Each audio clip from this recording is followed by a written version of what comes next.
중에 마음 다했지만 나만 안에 주님을 볼 때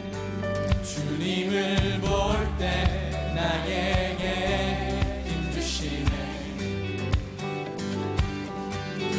주님 안에 모든 두려움 사라져. 우리 고백할까요? 호산나 호산나 호산나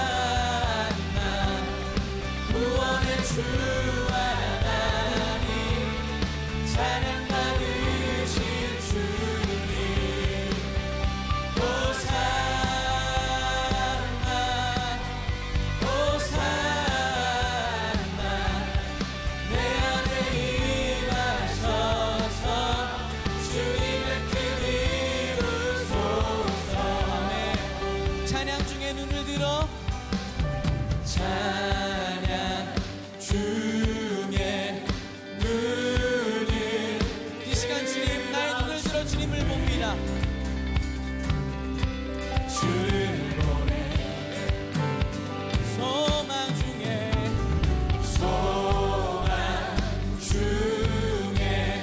마음 다했지만 나만 안에 고백할까요? 주님을 볼 때 나에게 힘주시네. 아멘. 주님 안에 모든 두려움 사라져 호산나 호산나 호산나 구원의 주 하나님 찬양 받으실 주. 아멘. 호산나 호산나 내 안에 임하셔서 주님의 뜻 이루소서. 우리 다른 가사로 고백합시다. 주께 드림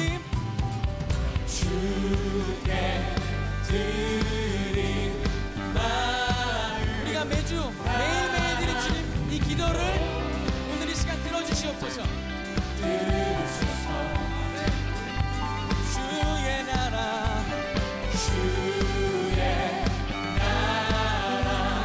사랑 영원. 아멘. 새롭게 주님을 볼 때 나에게 힘주시네. 주님 안에 모든 두려움 사라져 선포하며 Say 호산나 호산나 호산나 구원의 주 하나님 찬양 받으실 주님 호산나 호산나 호산나 내 안에 임하셔서 주님의 뜻 우리에게 주신 악기로 주님께 찬양하겠습니다. 주님 찬양을 받아소서. 주님 이 시간에 우리 가운데 오셔서 주님의 뜻을 이루시기를 원합니다. 하나님 나의 순종이 주님께 사용되는 도구가 되기를 원하오니 이 시간 우리의 찬양을 받아주시옵소서. 주님을 볼 때 나에게 힘주시네. 주님 안에 모든 두려움 사라져. 다시 한번 주님을 볼 때 이 시간 주님 우리가 주님을 봅니다.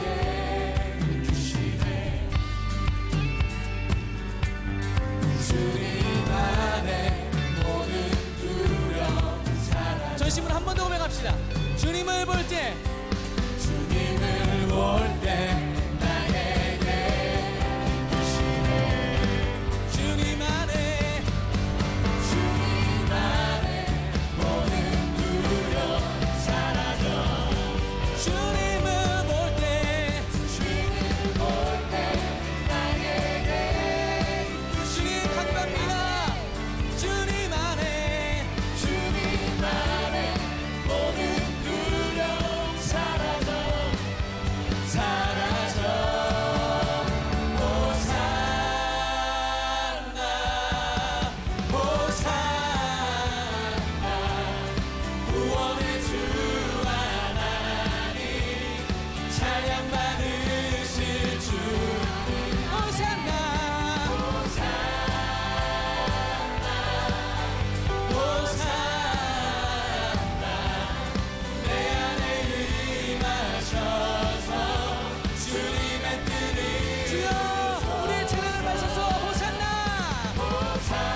is dying on the cross there.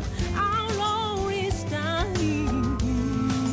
Yahweh, Jesus is dying, dying for our sin, dying for our sin.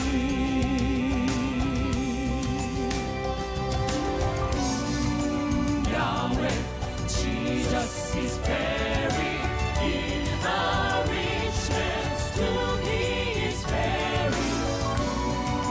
Yahweh, Jesus is buried, but he will not stay.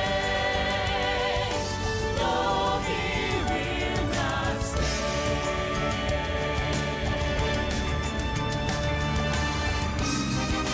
Yahweh, Jesus is rising, our Lord is rising from the grave there. Our Lord is rising. Yahweh, Jesus is rising. Now he lives again. Yes, he lives again. Hosanna, he comes in the form of a man. Jehovah the great, God of Abraham. He lived just to die for our sin. He rose from the grave and lives again. He rose from the grave. He lives again. He arose. He arose. Hallelujah. Hallelujah. He lives again.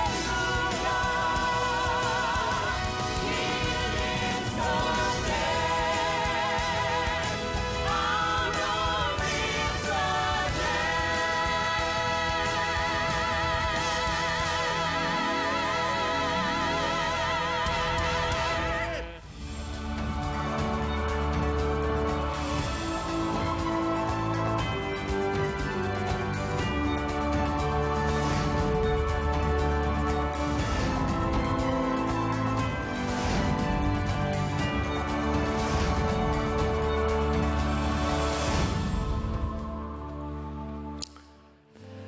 이제 오늘로서 3주째 성령에 대한 말씀을 나누고 있습니다. 제 마음의 그 기대는 우리 청년들이 성령에 대한 말씀을 나누면서 여러분들이 지금 성령님과 좀 민감한 그런 사람이 되었으면 좋겠다. 이 시대가 저는 요즘 일어나는 많은 사건들을 보면서 너무 어둡기도 하고 두렵다는 생각이 들어요.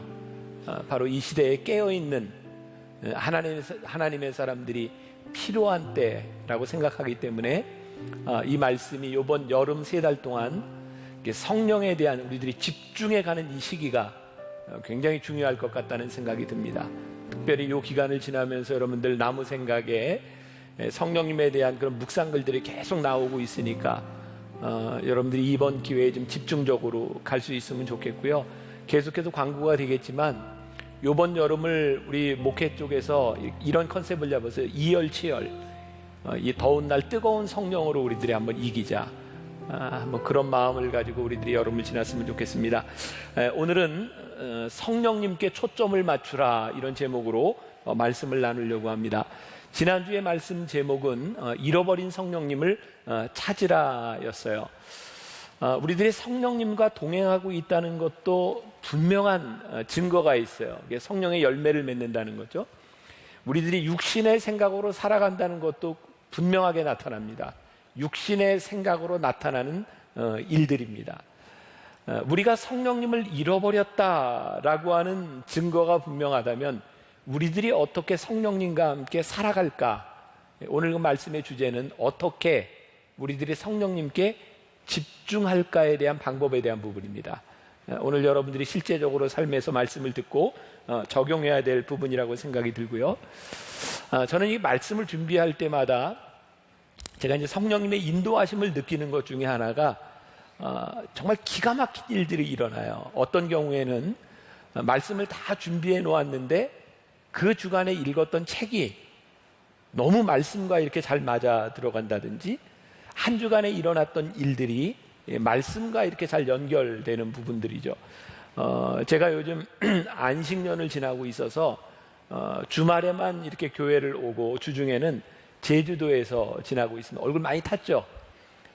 그제 올레길 걸으면서 무지하게 햇볕을 많이 받았는데 이것도 탄 원인 중에 하나지만 화요일은 낚시를 갔어요. 우리 교인 중에 그 집사님 한 분이 낚시를 굉장히 좋아하는 분이 있는데 얼마 전에 우리 부목사님들과 함께 낚시를 갔다가 한 마리도 못 잡고 왔다는 이야기를 듣고 이분에게 거룩한 분노가 생겼어요.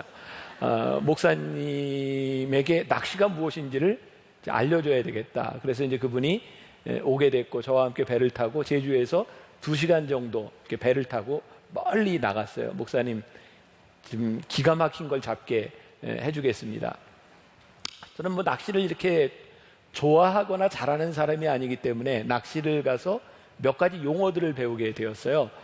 배를 타고 한 2시간쯤 나갔는데 선장이 마이크로 라이징 그러더라고요. 봤더니 저기에서 물고기들이 이렇게 때로, 그게 여러분들 그 방어라고 하는 히라스 뭐 이런 거죠. 그런 것들이 막 오는데 정말 물이 이렇게 부글부글 끓는 것처럼 이렇게 와요. 그러니까 거기다가 이제 낚싯대를 던지는 거예요. 그러니까 릴을 이렇게 던지는데 그냥 이렇게 떨어뜨리는 게 아니라 미끼를 해가지고 뒤로 이렇게 해서 90도로 해가지고 쫙 던지는 거예요. 몇십 메타가 날아가는 거예요. 그것도 배우고 그걸 캐스팅이라고 합니다. 그리고 거기에는 이제 미끼를 끼우는데 이렇게 이제 모형으로 된 루어를 끼우는데 뭐 고등어 모양도 있고 뭐도 있고 해가지고 쫙 감으면은 그 물고기가 쫙 오다가 그걸 확 이렇게 무는 거예요. 뭐 전문가들이 보기에는 별로 신기하지 않은 것 같은지 모르지만 참 신기하게도 그 루어, 그 미끼에 따라서 똑같은 고기들이 뭅니다. 저는 그런 낚시를 처음 하는 사람의 입장에서 야, 이게 낚시를 하는 것도 굉장히 이렇게 집중력, 초점 맞추는 것이 참 중요하구나. 그러니까 저는 낚시를 해도 설교 생각을 해요. 그 안에서 내가 성령님께 초점을 맞추란데 여러 가지를 이렇게 생각하게 되는구나. 여러분, 성령님께 초점을 맞춘다고 하는 것이 무엇일까요? 그건 아주 분명하게 우리들이 성령님에 맞는 삶을 살아갈 수 있다는 것과 성령님과 어긋난 삶을 살아갈 수 있다는 거예요. 오늘 여러분들이 읽었던 본문 말씀 벌써 다 잊어버렸죠? 아까 목사님이 읽은 거 처음에 뭐라고 시작이 돼요? 하나님의 성령을 근심하게 하지 말라. 성령님을 근심하게 하는 게 있는 거예요. 31절에서는 성령님을 근심하는 게 무엇인지를 이야기하고 있고 32절에는 성령님이 원하시는 일이 무엇인지를 우리들에게 말씀하고 있어요. 아주 명백하게 성령님이 원하시는 일과 성령님이 원하시지 않는 일들이 대비되어 나오고 있습니다. 우리가 이것을 분명히 알고 살아가야 성령님께 초점을 맞출 수 있는 거죠. 자, 여러분들 선지자 요나의 이야기를 알죠? 요나는 하나님께서 저기 니느웨로 가서 네가 복음을 전하라 그랬는데 말을 듣지 않았던 사람 중에 하나입니다. 그래서 이 요나서는 선교학에 있어서 굉장히 중요한 이슈를 가지고 있는 거예요. 요나서 1장 2절 말씀 성경을 한번 같이 볼까요? 시작. 너는 일어나 저 큰 성읍 니느웨로 가서 그것을 향하여 외치라. 그 악독이 내 앞에 상달되었음이니라 하시니라. 자, 제가 조금 설명을 할게요. 하나님께서 니느웨 백성들을 구원하시고자 하는 뜻이 있었어요. 니느웨는 굉장히 타락한 이방 도시였어요. 그래서 하나님께서 유대의 선지자였던 요나를 불러서 너 니느웨에 가서 그들이 얼마나 악독한지를 경고하라는 거예요. 근데 요나가 말을 듣지 않습니다. 왜냐하면 하나님은 니느웨 백성을 구원하려고 경고하라고 말씀하시는데 요나의 생각에는 니느웨는 경고의 대상이 아니에요. 어떤 대상이에요? 멸망의 대상이에요. 하나님이 그들을 구원해 주시는 게 마음에 들지 않는 거예요. 그래서 니느웨는 하나님을 믿고 있었음에도 불구하고 하나님의 말씀에 순종하지 않아요. 반대로 도망갑니다. 자, 요나서 1장 3절에 보니까 이런 말씀이 있어요. 마침 다시스로 가는 배를 만난지라. 자, 여러분 집중해야 됩니다. 요나가 하나님의 말씀에 순종하지 않고 니느웨로 가지 않고 다른 데로 가려고 딱 항구에 갔는데 어떤 배를 만나요? 다시스로 가는 배를 만난 겁니다. 야, 이게 웬일이야? 하나님이 모든 걸 다 예비한 것 같은 거예요. 그래서 요나는 기꺼이 그 배를 타고 자기에게 주어진 최적의 환경에서 그는 다시스로 갑니다. 질문: 여러분들의 삶에 최적의 환경이 펼쳐질 때 그것이 하나님의 뜻일까요? 아닐까요? 뜻일 수도 있고 아닐 수도 있어요. 중요한 것은 우리들에게 펼쳐지는 환경이 우리들에게 좋은 것일 수도 있고 나쁜 것일 수도 있는데, 중요한 것은 그때에 우리들이 성령님께 민감하게 보아야 된다는 거예요. 이 요나에게 있어서 그에게 펼쳐진 최적의 환경은 그의 고통의 서곡입니다. 그는 물고기에게 잡혀 들어가게 되는 길로 가고 있는 거예요. 우리들이 신앙생활을 하면서 많이 착각하는 거예요. 우리 젊은이들, 내가 뭔가 사업을 하고 무슨 일을 하는데 너무너무 잘 풀리는 거예요. 그럼 우리는 하나님 앞에 물음을 물으려고 하지 않습니다. 왜? 이건 하나님이 인도하시는 거야. 너무나 잘 돼.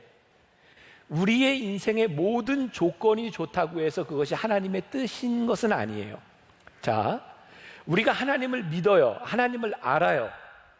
하나님을 아는 사람이 하는 행동 모두가 하나님과 동행하는 것은 아니에요. 아까 낚시 얘기를 했으니까 조금 더 예를 들어볼게요. 나는 이게 처음으로 그런 바다로 2시간씩 가서 하는 낚시를 경험하게 되었어요. 나는 그런 낚시를 해본 적도 없어요. 거기 같이 간 사람들은 낚시에 어느 정도 전문성을 가지고 있는 클럽 멤버들이었고, 우리 교인 중에 하나가 저를 초청해서 이제 낚시를 하게 된 거예요.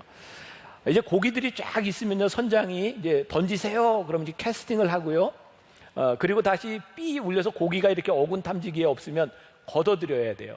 근데 나는 이거를 걷는 거 이렇게 푸는 것도 잘 익숙하지 않은 상태였는데 걷으세요라고 하는데 막 안 감기는 거예요. 보니까 내가 이거를 풀어놓고 감으니까 줄은 계속 풀려나간 거예요. 배는 떠나야 되고. 그래서 이제 당황돼서 빨리 탁 하고 이제 이걸 막 당기는데 배는 떠나려고 그러고 이게 밑에 뭐가 걸린 거예요. 아, 이거 큰일 났어요. 이거 걸렸어요. 그리고 이제 내가 부탁을 했어요. 이거 좀 어떻게 해요? 이게 낚싯대가 배 밑으로 이렇게 가는 거예요. 이거 어떻게 해요? 하는데 보니까 고기가 걸렸어요. 근데 그 고기가 이런 고기예요. 네, 1, 2, 3부 때 똑같은 반응이었는데, 나는 여러분들이 말씀에 이렇게 반응하면 참 좋겠어요. 네, 90cm 되는 저게 이제 방어류가 부실이라고 하는 그런 거예요. 나는 전문가가 아닌데 같이 간 사람들이 이렇게 잡은 게 총에서 한 15마리 정도를 잡았는데 내가 잡은 2마리가 제일 큰 거예요. 내가 이제 이런 생각을 하는 거죠. 나는 낚시도 처음이고 이렇게 잘 할지도 모르는데 큰 거 2마리를 잡은 거야. 나에게 무척 이쪽에 재능이 있구나. 그래서 내가 지금이라도 늦지 않았으니 목회보다는 이쪽으로 방향을 돌리는 것이 좋겠다. 이렇게 생각한다면 정상일까요? 아니에요. 내가 처음 낚시를 나가서 저렇게 큰 고기를 잡았기 때문에 나에게 그런 길이 열려진 것은 아니에요. 우리가 많이 착각한다는 거죠. 우리들에게 좋은 환경과 우리들에게 행운이 오면 우리는 그것이 나의 갈 길이고 하나님이 나를 이쪽으로 인도하시나 봐라고 생각하는 거죠. 어떤 분이요, 골프를 배우고 이런 이야기를 했어요. 골프의 장점은 재밌다는 겁니다. 단점은 너무 재밌다는 겁니다. 여러분, 우리들에게 너무 좋은 것이 우리를 유혹하고 있다는 생각을 할 수 있어요.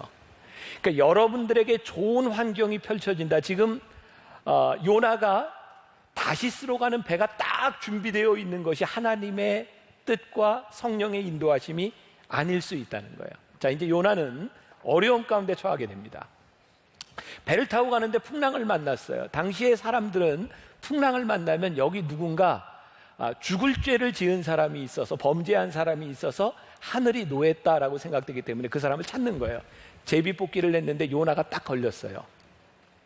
자, 요나서 1장 9절 말씀 한번 보세요. 요나가 딱 걸리고 나서 제비뽑기에 걸렸는데 이렇게 말을 해요. 같이 봐요.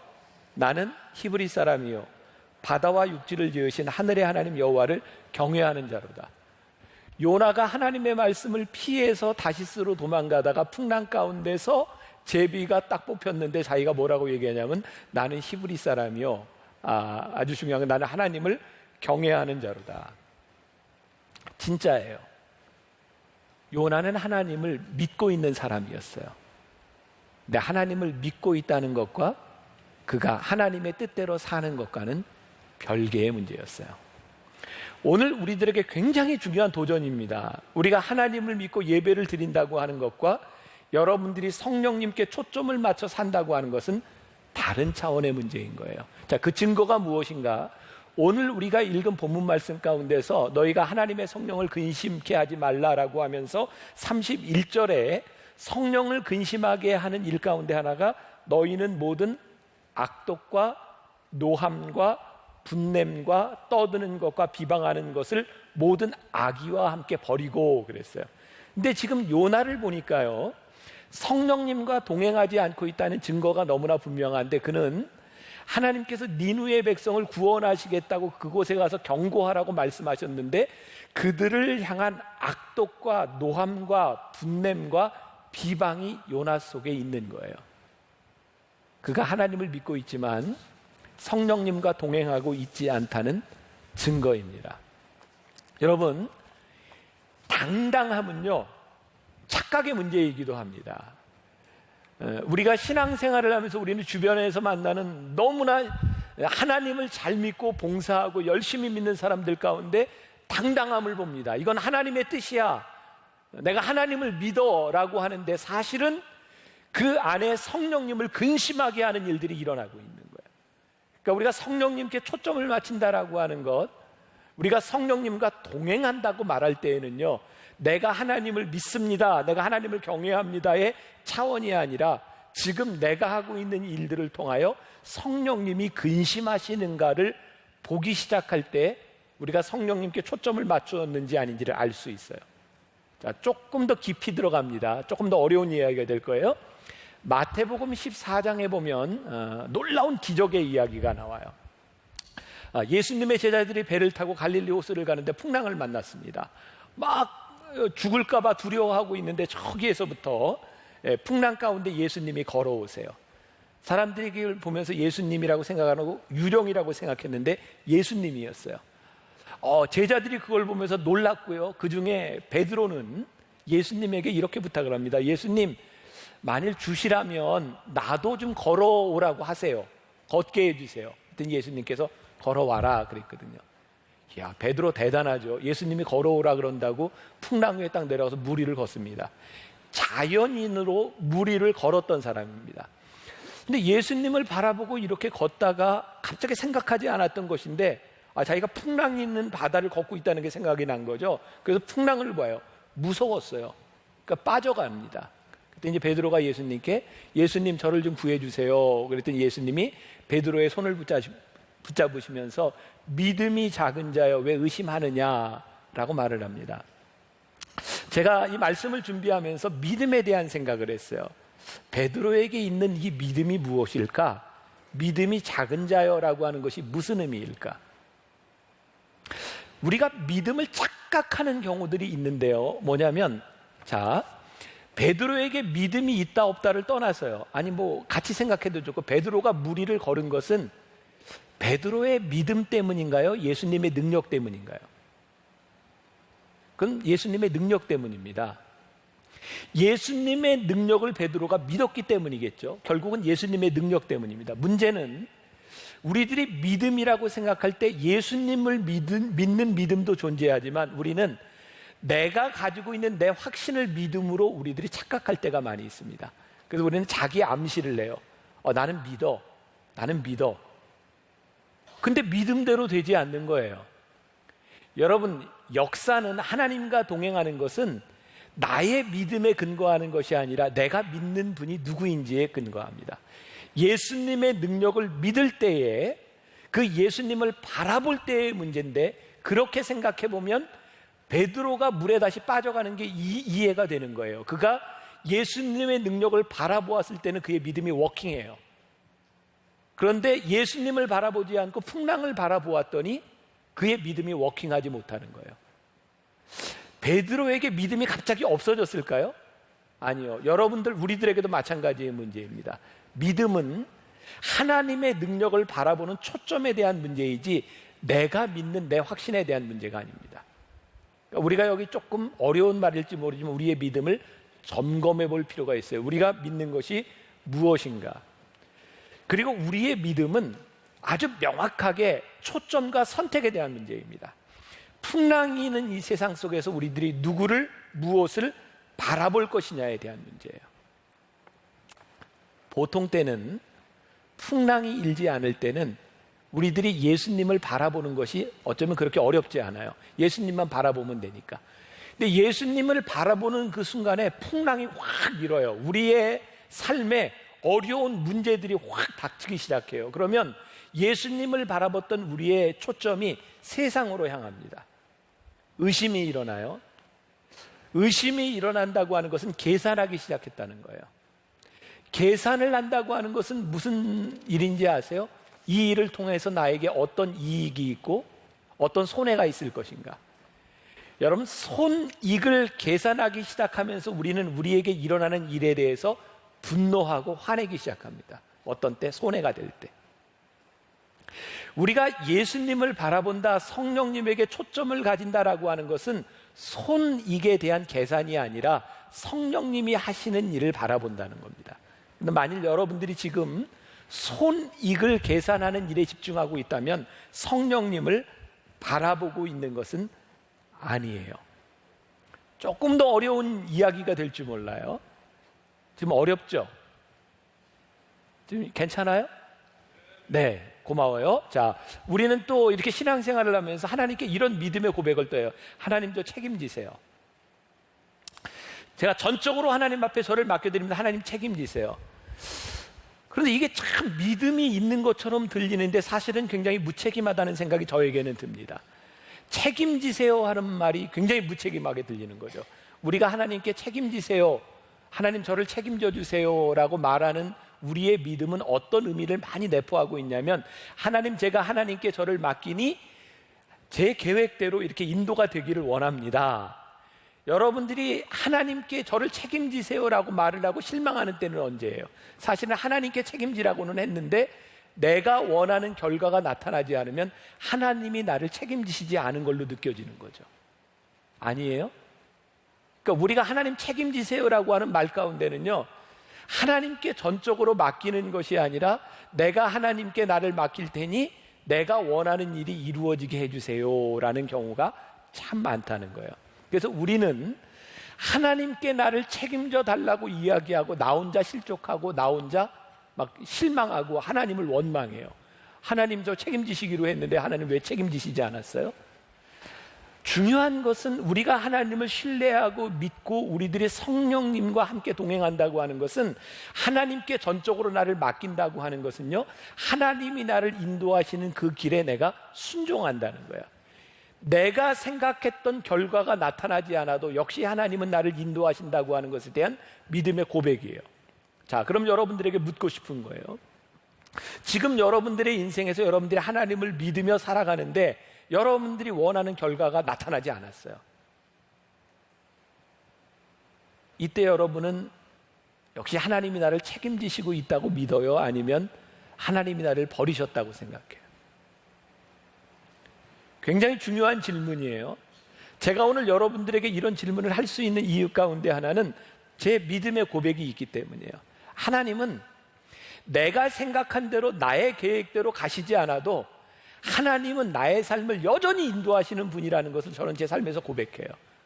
그래서 내가 원했던 기도대로 이루어지지 않았을 때 여전히 하나님은 나에게 신실한 분이었고, 내가 이해하지 못하던 결과 가운데서 하나님은 여전히 나를 하나님의 길로 인도하셨어요. 그래서 하나님을 기대하게 되는 거죠. 근데 우리는 하나님 나를 책임지세요라고 하면서 우리는 나를 포기하지 않아요. 베드로가 내가 주님을 바라봅니다 라고 하는 것은 어떤 의미일까요? 이제 이 풍랑을 바라보지 않겠습니다 라고 하는 거예요. 하나님 나를 책임지세요 라고 여러분들이 믿음으로 고백할 때는 그럼 여러분들이 원하는 것들을 내가 내려놓습니다 라고 하는 포기가 함께 갈 때 하나님을 전적으로 의지하고 책임져 달라고 하는 고백이 되는 거예요. 여러분들이 이 믿음과 이 책임이라고 하는 것을 우리들이 명확히 구분해야 합니다. 그래야 여러분들이 하나님과 동행한다고 하는 것이 무엇인지를 알 수 있어요. 어려워요? 가슴이 답답해요 지금? 자, 조금 더 이야기합니다. 출애굽기에 보면 하나님께서 이스라엘 백성들을 애굽에서부터 출애굽해서 가나안 땅으로 가세요. 40년의 시간이 흘렀어요. 이스라엘 백성들이 광야에 머무르면서 이렇게 지나갈 때 하나님은 이스라엘 백성들에게 늘 너희들이 어디를 가든지 앞에 법궤를 앞에 놓도록 하셨어요. 이스라엘 시대에는 성막이라는 것이 있는데 그것은 완성된 교회가 아니라 언제든지 텐트예요. 언제든지 걷어서 갈 수 있는 성막입니다. 그런데 40장 36절부터 38절까지 아주 중요한 말씀이에요. 같이 한번 봉독해 봅시다. 구름이 성막 위에서 떠오를 때에는 이스라엘 자손이 이 모든 행진하는 길에 앞으로 나아갔고 구름이 떠오르지 않을 때에는 떠오르는 날까지 나아가지 아니하였으며 낮에는 여호와의 구름이 성막 위에 있고 밤에는 불이 그 구름 가운데에 있음을 이스라엘의 온 족속이 이 모든 행진하는 길에서 그들의 눈으로 보았더라. 자, 이제 설명합니다. 이스라엘 백성들이 광야에서 이렇게 가는데 하나님께서 늘 성막을 앞세우고 성막에 낮에는 구름 기둥을 밤에는 불 기둥을 이렇게 보여주셔서 이스라엘 백성들이 움직일 때는 늘 그것을 보고 움직이게 했어요. 구름 기둥이 움직이면 이제 움직이는 거고 불 기둥이 움직이면 움직이는 거고 아니면 서 있어야 되는 거예요. 쉽죠? 근데 진짜 이게 쉬운 일이었을까요?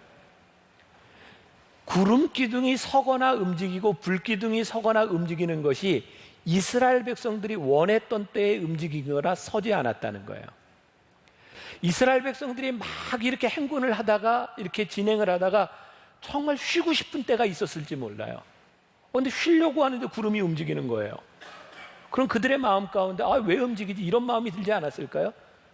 근데 구름이 움직이고 불기둥이 움직일 때 성경은 그들에게 설명하지 않았어요. 너희들이 움직여야 되는 이유는 뒤에서 적이 쫓아오기 때문이냐? 그러면 불평 없이 갔을 것 같아요. 왜? 빨리 가야 되는 거니까. 하나님의 인도하심이 분명하니까. 근데 성경은 그들에게 설명하지 않고 40년 동안 뭘 가르치냐면 구름 기둥과 불 기둥을 보면서 너희들이 움직여라. 너희들이 무엇을 보고 가야 하는지를 분명하게 그들에게 훈련시키셨어요. 그러면 40년 동안 이스라엘 백성이 깨달은 게 뭔지 아세요? 구름 기둥과 불 기둥이 움직이는 대로 우리들이 따라갔더니 그게 최선이었어요. 그리고 구름 기둥과 불 기둥을 따라갔더니 어디를 향해 가고 있는 거였어요? 가나안을 향해 가고 있는 거였어요. 깨닫게 되고 배우게 되는 거예요. 훈련받게 되는 거예요. 이렇게 따라가면 하나님이 인도하시는 곳으로 출애굽의 여정을 가는 것이구나. 훈련은요, 저는 이렇게 생각해요. 나태함의 본성을 극복하는 것이다. 성령님께 초점을 맞추라고 하는 것은 제가 이제 방법을 어떻게를 이야기하는 건데 성령님께 초점을 맞춘다고 하는 것은 어느 날 우리들에게 강한 믿음이 들어와서 초점이 확 맞춰지는 게 아니에요. 초점을 맞추는 훈련이 우리들에게 필요해요. 여러분들이 이제 오늘 이 말씀을 잘 듣고 여러분들이 실천해야 되는 거예요.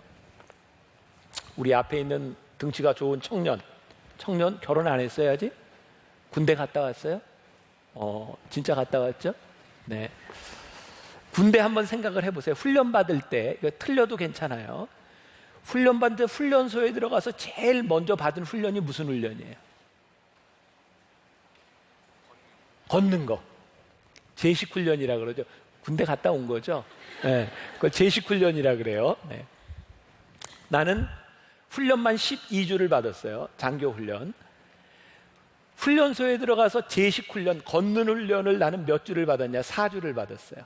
일반 사병들은 몇 주를 받는지 모르겠어요. 4주 동안 걷는 것만 해요. 걷는데 이제 손 각도. 나의 치명적인 건 내가 처음 걸을 때 이렇게 걸었다는 거죠. 이렇게, 이거. 야, 이런 사람이 종종 있어요. 네. 4주를 걸어요.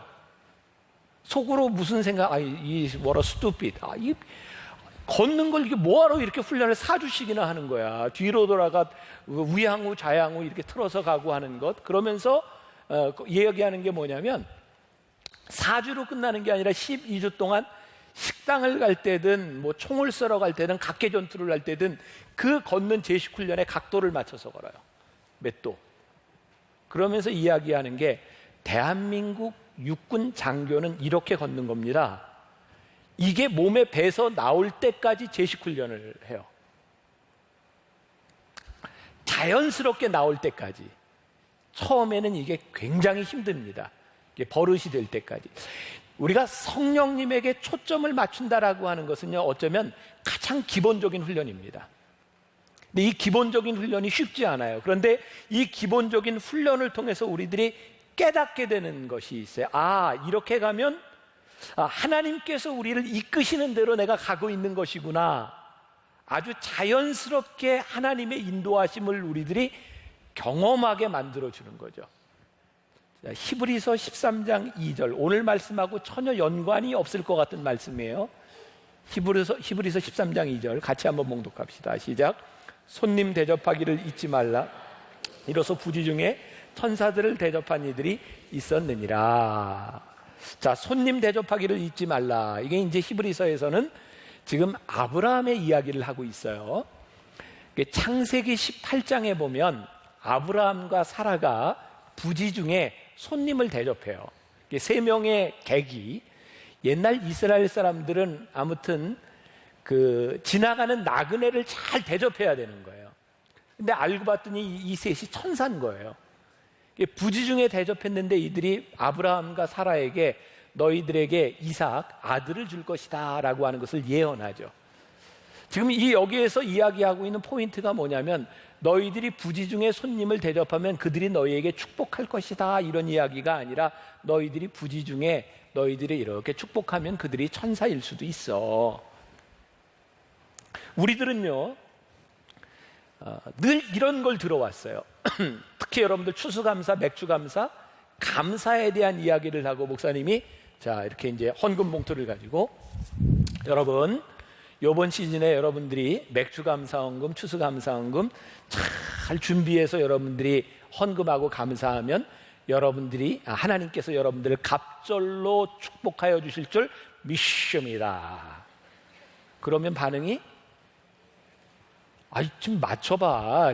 자, 여러분들 이 헌금을 잘 준비해서 여러분들이 감사의 예물을 드리면 하나님이 10배, 100배, 1000배, 10,000배로 갚아주실 줄 믿습니다. 네, 이게 우리들이 그동안 배워왔던 거예요. 배워왔어요. 근데 가만히 생각해 보니까 우리들이 헌금을 하는 의도 가운데는 감사보다는 감사 헌금을 했더니 우리들이 이런 축복을 받았더라. 여기에 우리들이 많은 초점이 가 있는 거죠. 성령님이 우리들에게 가르쳐 주시려고 하는 것은 너희들이 이런 행동을 했기 때문에 너희들이 생각하는 계획에 이르를 것이다. 이것이 성령님이 우리와 동행하는 것이 아니라는 거예요. 제가 말씀을 준비하면서 우리가 참 많이 잘못 가르쳤구나. 맥주감사, 이것은 우리들이 헌금을 해서 다음번에 우리들 후반기에 더 많은 축복을 받아야 되겠다, 이것이 아니라 감사하는 마음을 하나님이 기뻐하시고 감사하는 마음을 성령님이 기뻐하십니다. 이것 이외에 다른 어떤 것도 우리를 앞서가면 안 된다는 생각이 드는 거예요. 왜? 그래야 우리들이 성령님께 초점을 맞출 수 있겠다. 근데 우리는 성령님의 초점을 맞추기보다는 성령님의 초점을 맞춘다고 하면서 우리들이 꿈꾸는 계획에 초점을 맞출 때가 참 많았던 거죠. 자, 한 가지 제가 얘기를 들려드릴 테니까 잘 들어보세요. 몇 년 전에 신문에 났던 이야기인데 어떤 여관을 운영하고 있는 박 씨라고 하는 사람이 밤에 보일러를 보러 나갔다가 그 추운 날 쓰러져 있는 외국인 노동자를 발견해요. 병원으로 데려갔는데 이게 돈이 없다는 이유로 치료를 해주지 않습니다. 그래서 빨리 집에 가서 돈을 150만 원을 마련해 가지고 응급실에 입원을 시켰어요. 이 외국인 노동자에게 밝혀진 병이 급성 신부전증의 급성 췌장염이었대요. 입원을 하고 치료를 다 하고 이제 고쳐져서 퇴원할 때가 되었는데 문제는 입원비가 2천만 원이나 나온 거예요. 병원비 전체가. 입원비를 내야, 병원비를 내야 퇴원이 되는 거예요. 그래서 이 사람이요, 누나에게도 돈을 꾸고 자기 장인에게도 돈을 꾸고 그런데 돈을 다 마련하지 못했어요. 근데 이 이야기를 들었던 치료한 주치의가 그 이야기를 듣고 안타까워서 자기가 받을 특진비 이런 것들을 다 제해주고 어떻게 해서 퇴원을 하게 됐어요. 이 사람이 이제 자기 고향으로 돌아갑니다. 떠나는 공항에서 손을 들며 눈물을 흘리며 감사합니다를 연발하고 그렇게 떠나갔어요. 이 사람의 이름이 루안이라고 하는 태국의 청년이었답니다. 이야기가 이렇게 끝나면 안 되죠. 이 사람이 태국에 갔는데 얼마 후에 한국으로 소식이 옵니다. 자기에게 은혜를 베풀었던 사람을 찾아가지고 소식이 오기를 사실은 이 사람이 노동자로 왔지만 그냥 노동자가 아니라 태국의 왕족인 거예요. 그래서 한국으로 와서 이 은인을 찾아가지고 내가 당신에게 무엇을 갚아줄 거예요? 무엇을 해주면 좋겠습니까? 이 사람은 워낙 착한 사람이니까 아니요, 나는 괜찮아요. 아무것도 안 해줘요 했더니 그 말에 감동을 해서 이 태국의 왕족이 코끼리 2마리를 실어다 선물로 줬어요. 이런 이야기가 우리가 생각하는 얘기 아니에요? 뭔가 헷갈려요? 이 이야기는요, 신문에 이 사람의 이름은 루안이었고 태국의 청년이었습니다로 끝납니다. 근데 우리가 늘 들었던 이야기는 그 다음 이야기인 거죠. 이 사람이 가서 본래는 이런 사람이었고 이렇게 선행을 베풀었더니 이런 일이 있었습니다. 우리가 들었던 많은 이야기들이에요. 근데 성령님께 초점을 맞춘다라고 하는 것은요, 성경에서 명확하게 이야기를 하는데 성령님께 초점을 맞춘 일로 인한 결과에 대해서 이야기하지 않고 당신이 성령님께 초점을 맞춤으로 인해서 행한 일에 대해서만 이야기해요. 이게 성령님께 초점을 맞춘다는 거예요. 오늘 우리가 읽은 본문 말씀에 성령을 근심하게 하는 일들이 이렇게 나와 있고 성령을 근심하지 않고 우리들이 구원에 이르기까지 우리들이 어떤 일을 해야 되는가 32절에 이렇게 나와 있어요. 32절 같이 볼까요?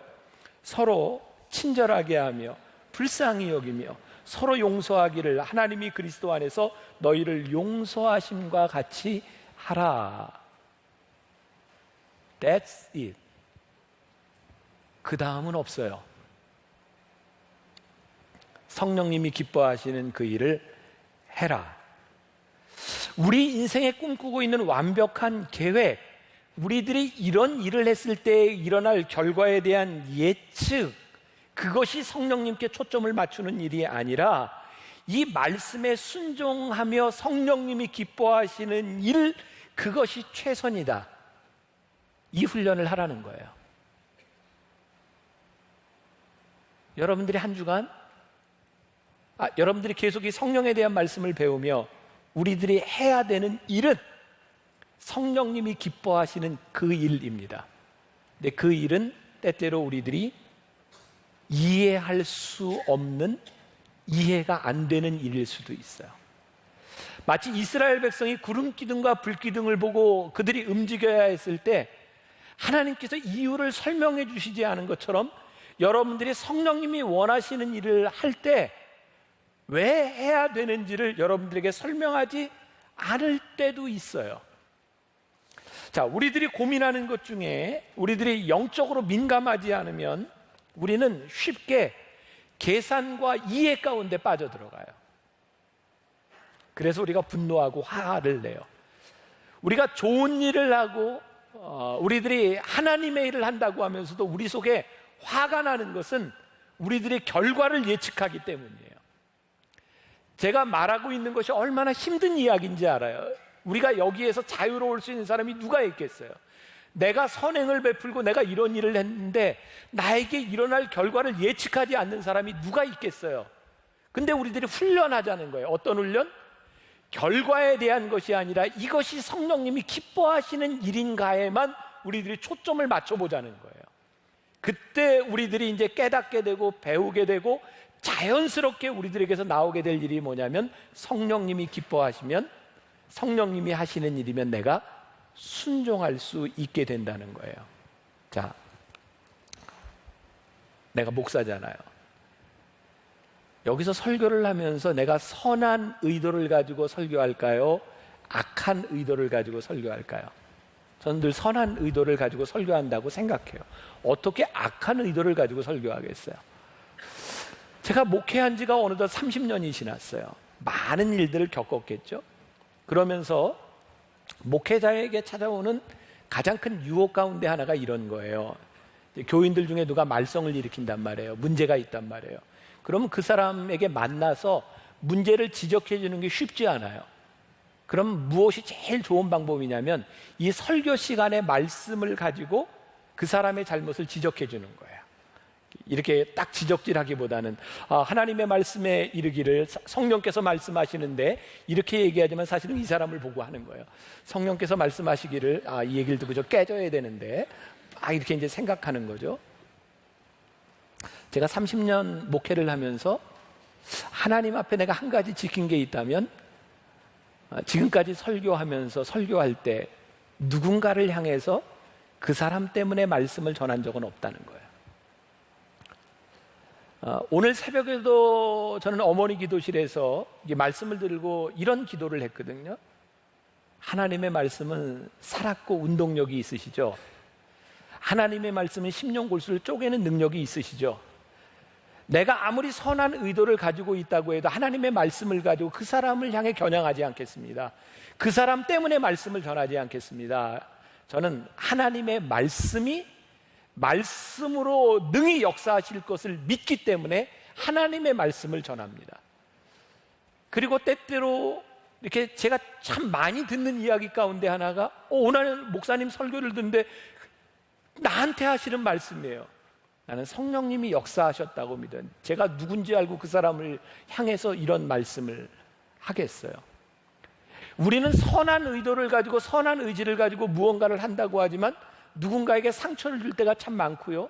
우리는 선한 의지로 옳은 일을 한다고 하는데 참 이상한 거예요. 나는 분명히 옳은 일을 했고 내가 올바른 지적을 했는데 내 마음이 편하지 않아요. 내가 진짜 옳은 일을 했는데 내가 옳은 일을 하고도 찝찝한 이유가 성령님이 기뻐하실 것 같지가 않은 거예요. 정직하게 우리가 악한 일을 저질렀기 때문에 성령님과 동떨어진 삶을 사는 것이 아니라 우리들이 옳은 일을 행하고 있다고 생각하는데 그것이 성령님의 뜻이 아닐 경우가 참 많다는 거예요. 여러분들 오해하지 마세요. 제가 지금 설교하는 것을 들으면서 교회라는 공동체가 설교를 하고 말씀을 나누기 때문에 불의한 일을 우리들이 도외시하거나 악한 일을 덮거나 부정의할 수 있다는 것이 아니에요. 옳은 일을 하고 선한 일을 하고 내가 올바른 일을 해야 하지만 성령님이 기뻐하시지 않는다고 느껴지고 그것으로 인하여 성령님께 민감한 내 마음이 불편하다면 내가 성령님께 초점을 맞추지 않은 것이 분명하다는 거예요. 우리가 훈련해야 되는 거예요. 그 때때로 성령님께 초점을 맞춘다고 하는 것은 우리가 참 바보처럼 보일 때가 많아요. 근데 진짜 이상한 거죠. 내가 바보처럼 결정하고 바보처럼 행동했는데 성령님이 기뻐하실 것 같은 거예요. 그럼 성령님이 기뻐하시는 거예요. 지금 이 시간 말씀을 듣는 여러분들 가운데 동일한 고민을 하는 사람이 있을 거예요. 옳은 일을 가지고, 정의로운 일을 가지고. 그런데 왜 내 마음이 편하지 않지? 왜 성령님이 기뻐하시지 않을 것 같지? 우리가 하나님을 믿으며 옳은 일을 하고 있는데 성령님이 우리를 떠나가실 수 있는 게 무서운 거예요. 그래서 이 성령님에 대한 말씀을 나누면서 제가 이런 기대를 가지자는 거예요. 저와 여러분, 우리 교회 한국교회, 이 나라와 이 민족 위에 옳은 일을 가지고 싸우는 공동체가 아니라 성령님이 기뻐하시는 일을 가지고 고민할 수 있는 공동체가 될 수 있다면 하나님이 우리를 쓰실 거예요. 하나님이 여러분들을 쓰시는 것은요, 여러분들의 능력과 여러분들의 옳음이 아니에요. 여러분들이 성령님의 도구가 될 때예요. 성령님이 쓰시고자 하는 것에 우리들이 쓰임 받을 때예요. 요즘 제가 제일 고민하는 게 뭐냐면 정의감에 대한 거예요. 저 정의롭게 살고 싶거든요. 불의한 일을 참으면 안 된다고 생각해요. 근데 내가 그렇게 정의를 외치는데 참 불편하고 힘든 거예요. 여러분, 젊은이들 정의로워야 돼요. 그러나 정의만 가지고 되지 않는 것을 믿는 사람이 크리스찬이에요. 성령님이 기뻐하시는 일을 하지 않으면 사단은 옳은 일을 통해서도 우리들을 유혹할 수 있다는 것을 믿는 사람이 하나님의 사람인 거예요. 제 말 오해하지 않고 잘 이해하고 들을 수 있어요? 전 여러분들이 성령님이 쓰시는 사람이 되기를 간절히 소원합니다. 오늘 여러분들이 기도하며 여러분들 밖으로 나가서 여러분들이 결정하는 일들이 이게 뭔지 모르겠는데 기뻐요. 이건 진짜 성령님이 기뻐하실 거야. 그럼 되는 거예요. 근데 여기에 우리의 훈련이 필요해요.